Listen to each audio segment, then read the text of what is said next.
A Cobb é a casa genética de frango de corte mais antiga do mundo. Estamos sempre aliados à inovação e com nossos especialistas criamos este podcast para tratar de temas da cadeia avícola. Está começando o Cobbcast, o podcast da cadeia avícola. Olá, amigos! Estamos aqui com vocês hoje para apresentar mais um Cobbcast. É o podcast da cadeia avícola. E nesse novo episódio nós vamos falar sobre mercado de frango e também o processamento. Eu sou Éder Barbon, especialista em processo de qualidade e processamento da Cobb. Sou médico veterinário, há 32 anos no mercado, passei por empresas nacionais e multinacionais e há 6 anos estou aqui na Cobb dando suporte para os clientes no Brasil e na América Latina. E para conversar conosco hoje está aqui um ilustre convidado nesse primeiro episódio, o seu Irineu. O seu Irineu, além de grande amigo, é uma pessoa importantíssima para a indústria avícola nacional, presidente da cooperativa lá e também presidente do Sindavipar, que agrega as empresas aí do estado do Paraná. Muito obrigado, seu Irineu, por aceitar nosso convite. Seja bem-vindo. E vamos estar aqui nos próximos 25, 30 minutos falando um pouquinho sobre a avicultura do Paraná e também do Brasil. Muito obrigado, senhor Irineu. Seja bem-vindo. Obrigado a você, Éder. É uma satisfação enorme estar participando desse programa, desse Cobbcast, né? Primeira vez posso dizer que eu estou participando aí com a Cobb, com você, e esperamos que a gente possamos trazer uma visão da avicultura do estado do Paraná, onde eu sou presidente do Sindavipar, e também de uma empresa processadora de frango, que no caso é a Lar Cooperativa, que está na atividade já há 22 anos. É jovem ainda. Sem dúvida, senhor Irineu. A Lar é uma empresa jovem, mas que tem superado os grandes desafios, né? Um aumento de volume, uma excelente qualidade de produto. Então, acho que esse é um ponto importante, esse é um trabalho que o senhor vem conduzindo muito bem aí na cooperativa Lar e, de certa forma, também vai conduzir isso no Sindavipar, com ajuda aí à indústria avícola, sem dúvida, né? Senhor Irineu, então nós teríamos aqui, para começar o nosso bate-papo, eu queria ouvir um pouquinho o senhor sobre as expectativas aí de mercado, como é que vai ser o Brasil aí até o final de 2022, como é que o senhor está vendo como presidente do Sindavipar e também aí como presidente da Lar. Como é que o senhor está sentindo hoje o mercado brasileiro, as exportações, como é que o senhor está vendo isso hoje? Passar uma perspectiva da opinião, do sentimento e que vem decorrendo aí para vocês. Bom, indo direto ao ponto, não tem dúvida de que nós estamos agora num momento bem interessante.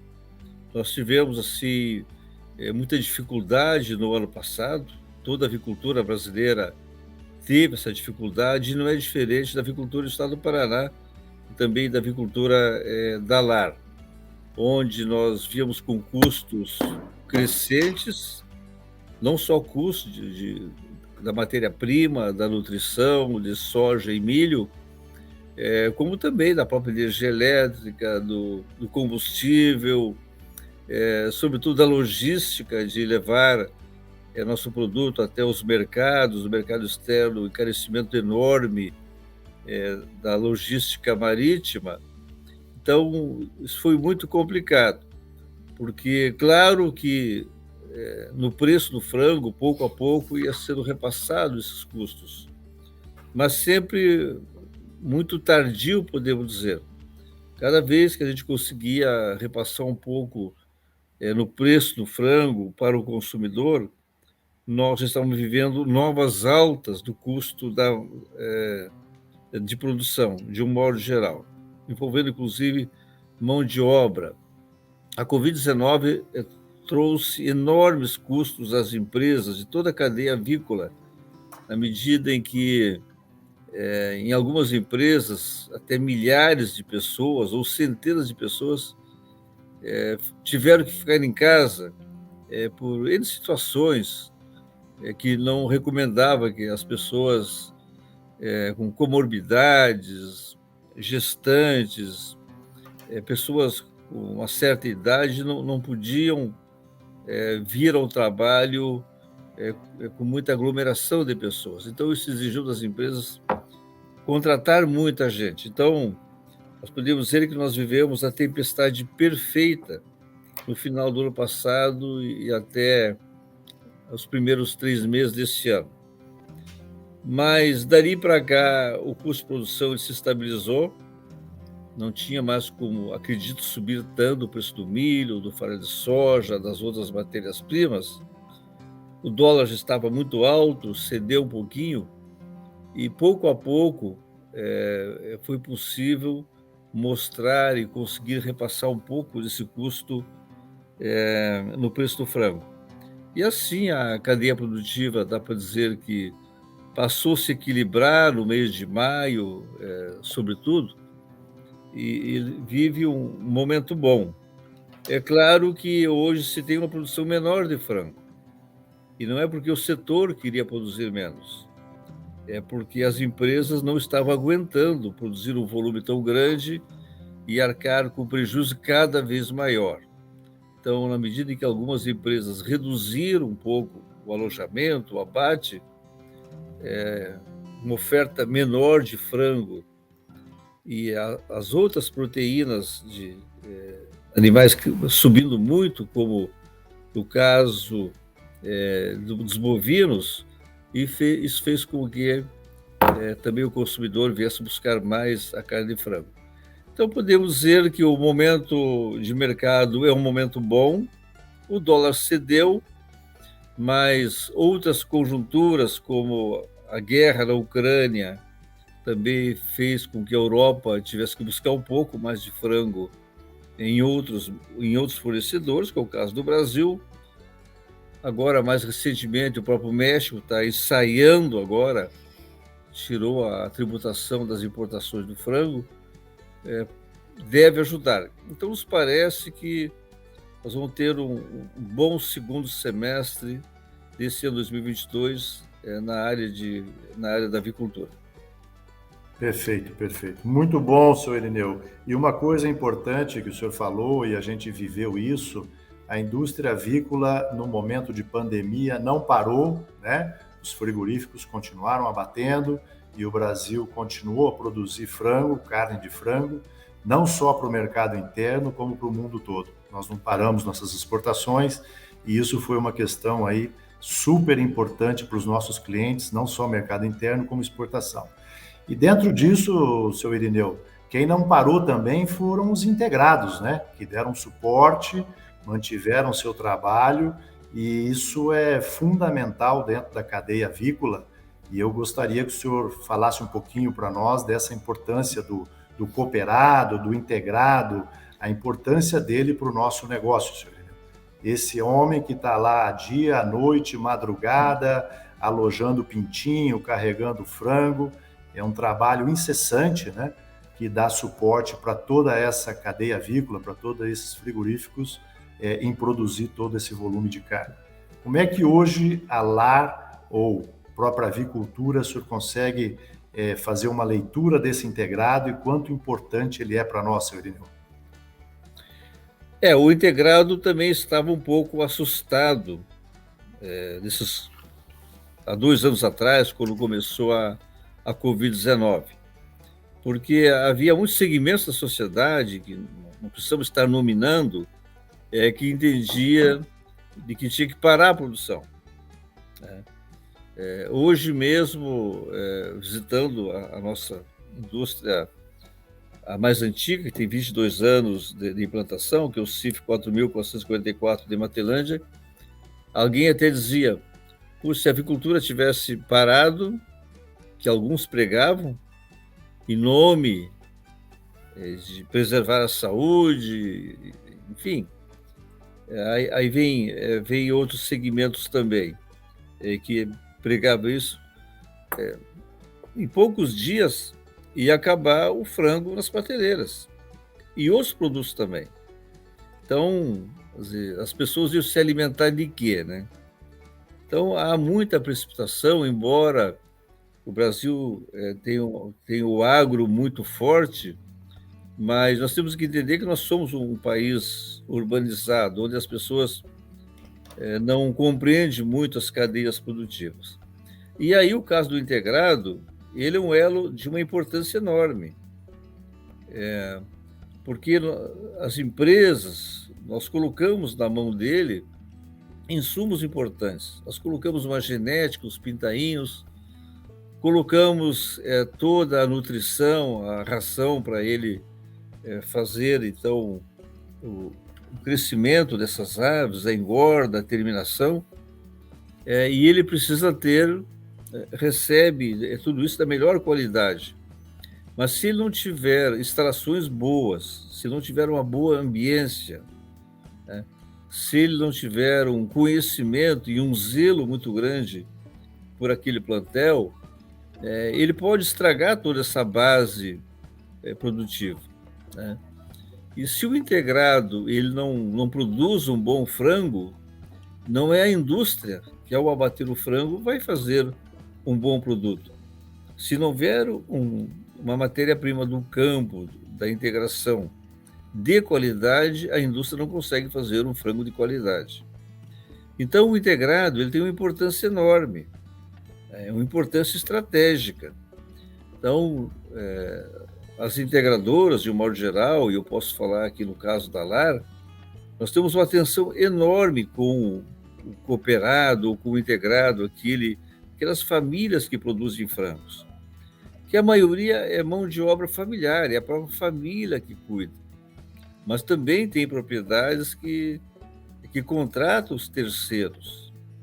Então, no caso das integradoras, que é o caso da LAR e de outras empresas, tem que ter essa atenção especial com o integrado, né? Para ver as condições que ele tem para produzir. Ele tem que ter boas instalações, ele tem que ter muito conhecimento, ele tem que receber as informações e ele precisa de acompanhamento. Então, uma equipe técnica de médicos veterinários super treinados, com conhecimento não só técnico, com muito conhecimento, inclusive de relacionamento, né? Para poder, e claro, conhecimento de gestão, conhecimento de desempenho, de números, de diferentes itens de controle, para que a gente venha sempre buscar o melhor resultado para o integrado. Ele ter um resultado bom e ter uma remuneração melhor, né? E ele cada vez vai caprichar mais. Então, o integrado, o produtor de frango, é um dos elos da cadeia produtiva muito sensível. E que as integradoras, para terem sucesso, precisam ter essa compreensão e saber cuidar. E depois, toda a logística, todo o processo industrial e de chegar até o mercado exige muita competência, muito profissionalismo, que está em todos os elos da cadeia do frango. E a cadeia do frango tem muitos elos, desde a produção de grãos, do pintainho, da logística, né, da fabricação da ração, das instalações, das próprias empresas, do transporte da ração, e depois do produto pronto, do frango pronto, saber apanhar esse frango nas granjas, colocar nas caixas devidamente acondicionado, com o maior cuidado para que não haja condenações, arranhões que venham condenar parte do frango. Então, essa logística também tem uma importância enorme. Perfeito. Não, muito bom, senhor Irineu. E uma coisa muito importante que pouca gente conhece também, né? É a extensão rural que faz a LAR, na verdade, as empresas avícolas, né? Com esse integrado. O integrado hoje é parte da cadeia, um elo importante da cadeia, como o senhor disse, e também essa extensão rural, essa relação que tem a integradora com o integrado. Porque, na verdade, é uma troca de conhecimento muito grande, os técnicos das empresas levam informações, treinamentos, E isso tudo faz um apoio muito grande, né? Inclusive em avaliação de custos, avaliação de resultado, acaba criando um elo importante e desenvolvendo esses integrados, né, que estão juntos aí com as empresas. E é incrível a gente notar, seu Irineu, e a LAR certamente é uma empresa que cuida muito bem dos seus integrados, a permanência no campo dos jovens, né? No passado a gente via esses jovens saindo da propriedade e hoje eles estão ficando, já tem equipamentos super modernos, equipamentos que têm necessidade de desenvolvimento aí para cuidar desse galpão, né? E os jovens hoje estão ficando nessas propriedades. Isso é uma coisa fantástica que a avicultura traz e a gente vê crescer e aumentar a renda do produtor e a permanência desses jovens na produção e na produção avícola, né, senhor Irineu? Isso é uma realidade aqui na LAR Cooperativa. Inclusive, famílias que já tinham saído do interior retornaram, muitas vezes tinham até vendido a propriedade, retornaram como parceiros, arrendaram galpões e compraram também e voltaram à atividade. Isso falando de famílias inteiras. Mas o que mais tem se destacado realmente são os jovens entrando nessa atividade. Hoje nós temos médicos veterinários, engenheiros agrônomos e outros profissionais que estão cuidando de granjas, ali no dia a dia, no operacional mesmo. Então, isso mostra que as atividades geram renda. Se fala muito em sucessão nas propriedades. Olha, a sucessão só acontece quando tem qualidade de vida e quando tem renda. Havendo renda, havendo um local adequado para trabalhar, instalações adequadas, moradias adequadas, eu não tenho nenhuma dúvida que isso está atraindo os jovens que estão ficando nas propriedades. E hoje, do quadro de integrados da LAR, que está em torno de 1.500, nós podemos dizer que mais da metade são jovens ou são mulheres que estão à frente, né, comandando e crescendo. Nós somos uma cooperativa de pequenos produtores, tem granjas com 1 galpão, tem granjas com 2 galpões, mas já temos aqui granjas com 14 e 16 galpões, e que foram crescendo pouco a pouco. É claro que essas propriedades maiores já têm mais 3 ou 4 famílias trabalhando junto, ou seja, com carteira assinada, com todas as melhores condições de trabalho. Então, isso está ocorrendo muito, cada vez mais, mas o foco aqui da pergunta é o jovem. Sim, o jovem está ficando na propriedade e está cuidando dessas atividades, como a avicultura, mas vale para a suinicultura, vale para a atividade leiteira, vale para a produção de ovos férteis, de ovos comerciais e, claro, na área de grãos também. A presença do jovem é uma realidade. Eu acho que isso aí é o nosso futuro que está cimentado, está garantido. Muito bom, senhor Irineu, e nós conhecemos aí um pouquinho de vocês e devemos parabenizar pelo trabalho que hoje vocês fazem com o integrado. Sem dúvida, a permanência do jovem, do integrado, vai suportar todo esse crescimento da LAR, a gente não tem dúvida. Senhor Irineu, mudando um pouquinho de assunto, o senhor falou no início, e hoje é um fator fundamental a questão dos grãos, né? Hoje nós sabemos aí que no passado a ração representou aí 40%, 50% do custo do frango vivo. E hoje nós estamos chegando aí a 70%, 75% representa a ração no custo desse frango vivo. Como é que o senhor vê hoje a disponibilidade aí de matéria-prima, de milho, soja, e um outro fator que nós vimos acontecer no Brasil foram aí as exportações, né, início das exportações de milho. Até então, alguns anos atrás, o milho era pouco exportado e nós tínhamos aí ao preço um pouco mais constante e a soja um pouco mais flutuante. Como é que o senhor tem essa leitura sobre esse custo, sobre a situação que nós vamos passar aí para 2022, 2023? É verdade, Éder. Podemos dizer que fazem 4 ou 5 anos em que o Brasil passou a exportar milho, né? E isso ninguém segura mais, porque tem uma logística adequada para exportar grãos, como também a questão do dólar, né, que está valorizando muito os grãos da exportação. Então, não vai mais existir milho barato como tinha no passado, quando na safra nós tínhamos milho mais barato. Isso nos parece que não vai existir mais. Então, a exportação concorre muito. Agora se fala em exportar para a China, como também o etanol, né? Mas eu penso assim, tudo acaba se equalizando. O importante é ter um grão de qualidade. Isso nós temos. O Brasil tem milho, não vai faltar. Nós estamos agora na iminência de colher uma grande safra de milho, que vai dar uma segurada na alta dos preços e, quem sabe, até ceder um pouquinho. Perfeito, perfeito. Então, o senhor acha que isso é um impacto, a manutenção dessa proporção aí de percentual da matéria-prima no custo do frango, ele tende a se manter por esta permanência aí, digamos assim, e disponibilidade, né, de grãos para o Brasil hoje?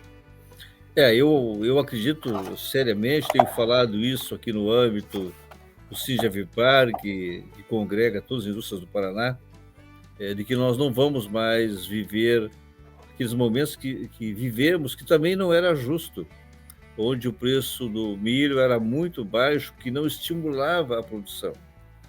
E com o preço maior agora, também faz com que todas as áreas aptas para o plantio de milho são plantados.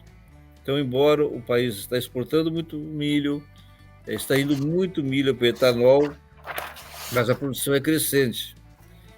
E o que nós, assim, recomendamos é que na safra, como vai acontecer agora, mais fortemente, a partir desse final do mês de junho, mês de julho e agosto, é natural que o preço do milho cede um pouquinho. Então, esta é a hora de se abastecer, esta é a hora de comprar.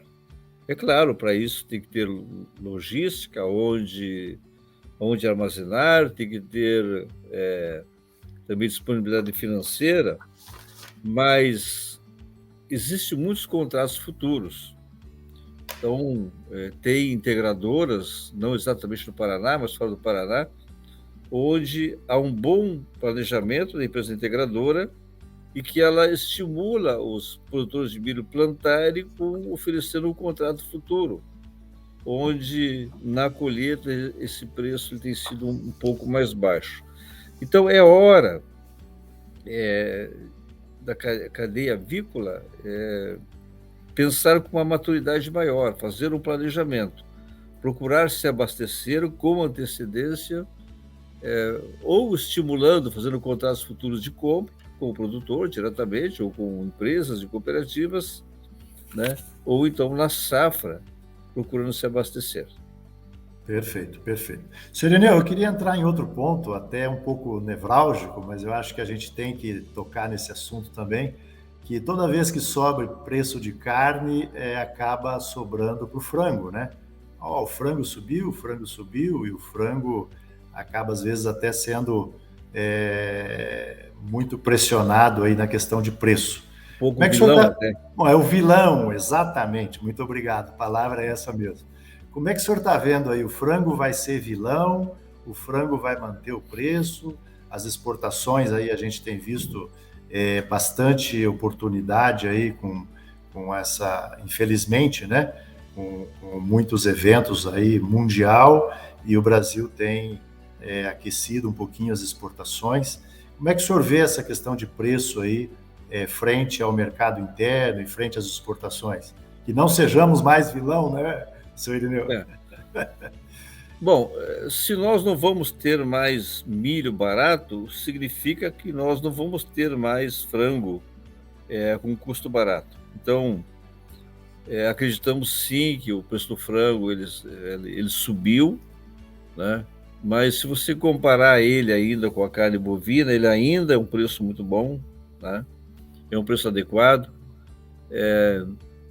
E eu penso que dois fatores poderão interferir numa eventual queda de preço, né?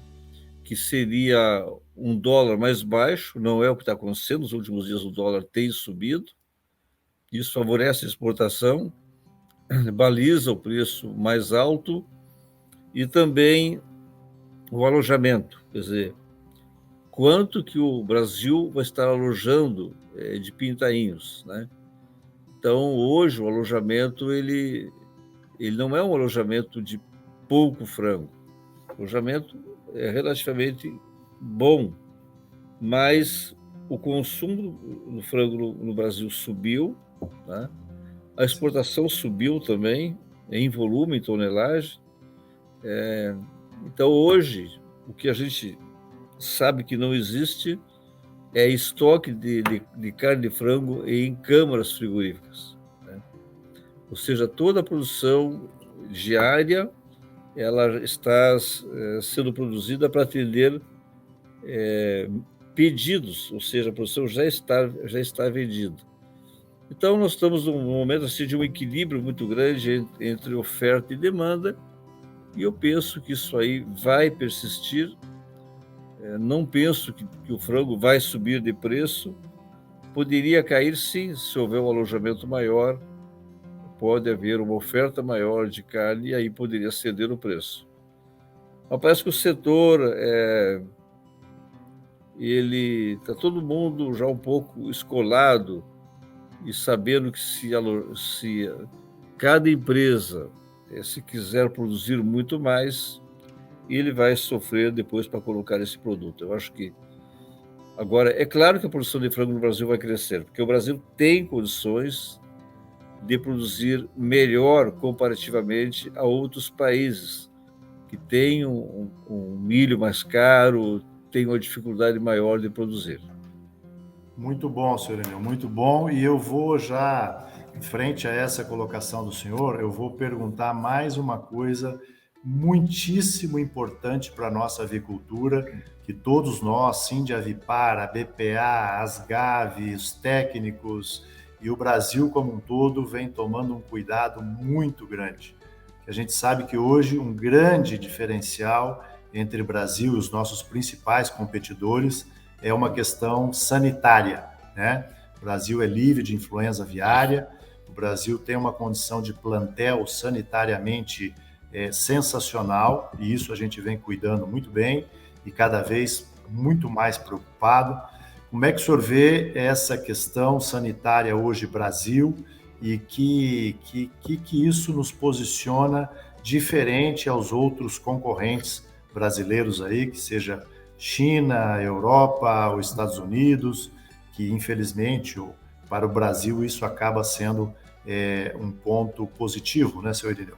Como é que o senhor vê essa questão sanitária e como que nós podemos fazer mais para tentar se manter livre ainda por muitos, queira Deus, para sempre, dessa influenza aviária? Bom, a nível do Estado do Paraná, pelo Sindiavipar, que nada mais é do que uma associação das empresas da avicultura, essa é a prioridade número 1. Nós temos uma preocupação enorme com essa questão de sanidade. Nós pensamos que todo esse patrimônio enorme que nós temos no nosso país, na avicultura, na suinocultura e das demais atividades de proteína animal, isso tinha que ser blindado, tinha que ser protegido, né? De certa forma, se faz um bom trabalho, porque a América do Sul é a única região do mundo que tem estado livre de gripes aviárias, de pestes suínas, né? E isso não é por acaso que nós temos esse status. O Brasil, a nível de Ministério da Agricultura e a nível de agências de defesa nos estados, tem feito um trabalho muito forte, junto com as empresas. As empresas se cotizaram, elas pagam por cada frango abatido, é pago um valor, é recolhido um valor, uma taxa, que é para ter estrutura de defesa, né? Com equipes de médicos veterinários, no caso da avicultura, para fazer uma vigilância constante, 24 horas por dia, todos os dias, sempre. E isso assim, é um dos pontos que mais nos tira o sono, né? Porque outros países, como os Estados Unidos, que têm gripe aviária, ou mesmo a Europa, quando ocorre, eles dizem assim, não, em tal região, micro-região, naquele departamento, nós estamos cuidando disso, vamos abater todos os animais. Se ocorrer no Brasil, infelizmente, tudo que acontece no nosso país, de ruim, parece que o país todo é ruim. Acontece, às vezes, uma derrubada de árvores num canto do país, ou uma queimada, e aí se fala que o Brasil inteiro está incendiado. Quando acontece, como agora está acontecendo lá, nesse momento está acontecendo lá na Espanha, ninguém cria uma manchete que está queimando lá na Flórida, agora também nos Estados Unidos, né? Infelizmente, a mídia nos trata muito mal, né? Qualquer acontecimento aqui ganha uma proporção enorme. Então, nós temos que saber que nós não podemos contar, né, com a complacência de ninguém. Sem dúvida. Com a parceria, com a compreensão. Então, nós temos que, cada vez mais, trabalhar duro para que a gente venha blindar, nós venhamos proteger esse enorme patrimônio que é a avicultura e outras atividades também, mas estou falando de avicultura, que é a avicultura do nosso país, né? Sem dúvida. Que ela é geradora de empregos, é uma das atividades que mais emprega no país, né? No estado do Paraná, nós temos em torno de 90 e poucos mil empregos diretos, e para cada emprego direto tem 17 empregos indiretos que a avicultura externaliza. Portanto, nós estamos falando de mais de 1 milhão de paranaenses que dependem da avicultura. O estado tem 10 milhões de pessoas, então mais de 10% da população do Paraná depende da avicultura. Então, ela precisa ser muito cuidada, precisa ser blindada. É prioridade nosso, do Sindavipar, é na LAR, e não poderia ser diferente. Sem dúvida. E também gostaria até de complementar, né, senhor Irineu, a importância do Ministério da Agricultura nessa cadeia, né? O Ministério faz leis, a indústria tem seguido isso a risco, e toda essa atenção junto com Ministério, indústria, técnicos, isso tem suportado toda essa nossa status sanitário que nós temos hoje. Senhor Irineu, gostaria de agradecer muito esse tempo que o senhor dedicou aí ao Cobcast, e ficamos à disposição. A LAR é uma empresa sensacional. Muito obrigado mesmo por esse tempo do senhor, e deixo aberto se gostaria de falar mais alguma coisa e mais alguma mensagem positiva aí para os nossos ouvintes do podcast COB. Obrigado, senhor Irineu. O que eu gostaria de ressaltar é que a avicultura tem uma importância enorme para a LAR Cooperativa. A LAR Cooperativa foi fundada por 55 pequenos agricultores.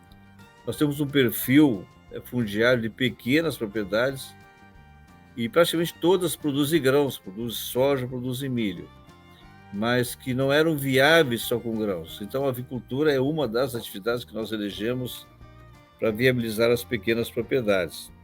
Por isso que nós, em 22 anos, nós crescemos. Hoje somos a 4ª maior empresa de abate-frango do país. Frango LAR está nos 27 estados da federação, e também exporta aí no registro de exportação para 80 países. Cada momento nós estamos performando entre 40 e 60 países. Então, para nós tem uma importância muito grande, por isso que nós nos dedicamos muito a essa atividade.